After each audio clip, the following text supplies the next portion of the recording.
మేకర్ల బిర్యానీ తయారు చేస్తున్నాను. Meal maker biryani కోసం ఒక గిన్నెలో వాటర్ పోసుకొని ఇందులో మిల్లీ మేకర్స్ వేసుకోవాలి. ఎలాగైనా వేసుకోవచ్చు. వేడి నీళ్ళు బాయిల్ అయ్యేటప్పుడు ఈ మిల్లీ మేకర్స్ వేసుకొని కొంచెం సేపు ఉడికించుకొని ఇట్లో ఉన్న వాటర్ అంతా కూడా పిండేసుకొని పక్కన ఉంచుకోవచ్చు. నేనైతే ఇలా కూల్ వాటర్లో మిల్లీ మేకర్స్ అన్నీ వేసేసి ఇలా నానబెట్టేస్తాను. చిక్కుడుకాయలు, గోరు చిక్కుడుకాయలు, ఆనియన్స్, అలాగే టమాటో, క్యారెట్. ఇక్కడ నా దగ్గర కొత్తిమీర లేదు, అందుకని కరివేపాకు, పచ్చిమిర్చి, అల్లం వెల్లుల్లి పేస్టు, అలాగే గ్రేవీ కోసం 3 టేబుల్ స్పూన్ పెరుగు. 3 టేబుల్ స్పూన్ పెరుగు వేసుకున్న తర్వాత 1/2 టేబుల్ స్పూన్ పసుపు వేసుకోవాలి. ఆ తర్వాత 1 టేబుల్ స్పూన్ కారం, అలాగే 1 table spoon salt, 1/2 table spoon జీలకర్ర పౌడర్, 1/2 టేబుల్ స్పూన్ ధనియాల powder, 1 table spoon garam masala వేసుకుని ఇదంతా కూడా బాగా మిక్స్ అయ్యేలా కలుపుకోవాలి. మొత్తం అంతా కూడా బాగా మిక్స్ అయ్యేలా కలుపుకోవాలి. కలుపుకున్న తర్వాత ప్యాన్ పెట్టుకుని ప్యాన్లో ఆయిల్ పోసుకోవాలి. బిర్యానీ సరుకులన్నీ వేసుకోవాలి. బిర్యానీ సరుకులు వేసుకున్న తర్వాత ఇందులోనే ఆనియన్స్ వేసుకోవాలి. ఆనియన్స్ వేసుకున్న తర్వాత పచ్చిమిర్చి, కరివేపాకు తురుము మొత్తం వేసుకోవాలి. ఇలా మొత్తం అన్ని బాగా ఫ్రై చేసుకోవాలి.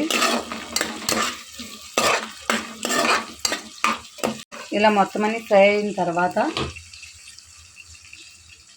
ఈ వెజిటేబుల్స్ అన్నీ కూడా వేసుకోవాలి.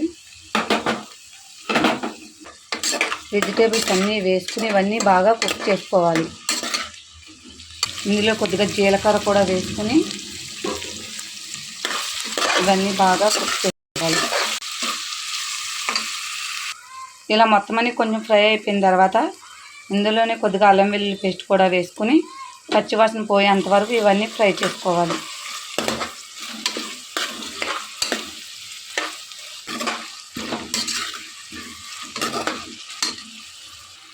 ఇవన్నీ కూడా కొంచెం ఫ్రై అయిపోయిన తర్వాత నీళ్ళలో నానబెట్టుకునే మిల్లీ మేకర్స్ అన్నీ కూడా నీళ్లు పిండేసుకుని ఇందులో వేసుకోవాలి.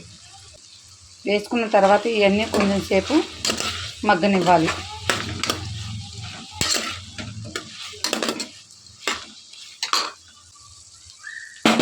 పెరుగులో మసాలాలు వేసి పక్కన పెట్టుకున్న ఈ గ్రేవీ మొత్తం కూడా ఇందులో వేసేసుకోవాలి. ఇలా గ్రేవీ మొత్తం వేసుకున్న తర్వాత ఇదంతా మిక్స్ అయ్యేలా కలుపుకోవాలి. మిక్స్ అయ్యేలా కలుపుని ఇదంతా పచ్చివాసన పోయి ఇందులో ఉన్న ఆయిల్ అంతా కూడా బాగా పైకి తేలేంత వరకు కూడా ఇవన్నీ బాగా కుక్ చేసుకోవాలి.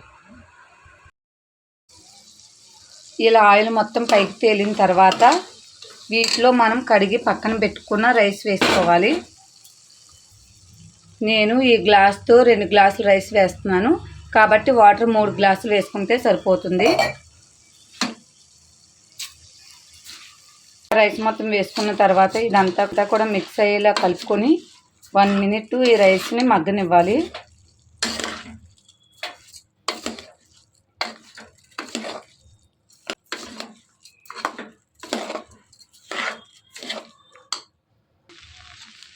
ఇలా 1 మినిట్ ఇవన్నీ మగ్గిపోయిన తర్వాత ఇందులో 2 గ్లాసులు బియ్యానికి 3 గ్లాసులు వాటర్ పోసుకోవాలి.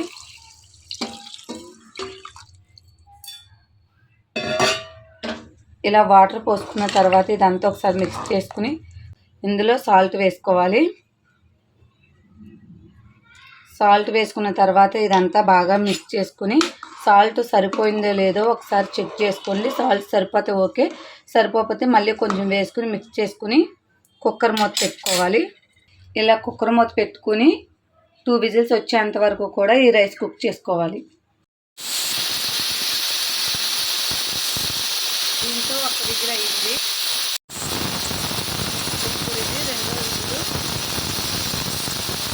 2 విజిల్స్ తర్వాత రైస్ అంతా కూడా ఈ విధంగా కుక్ అయిపోయింది. చూడండి, మిల్లీ మేకర్ రైస్ రెడీ అయిపోయింది. ఈ విధంగా మీరు కూడా ట్రై చేయండి. చాలా అంటే చాలా బాగా వస్తుంది. టేస్ట్ కూడా చాలా బాగుంటుంది. Okay, bye friends.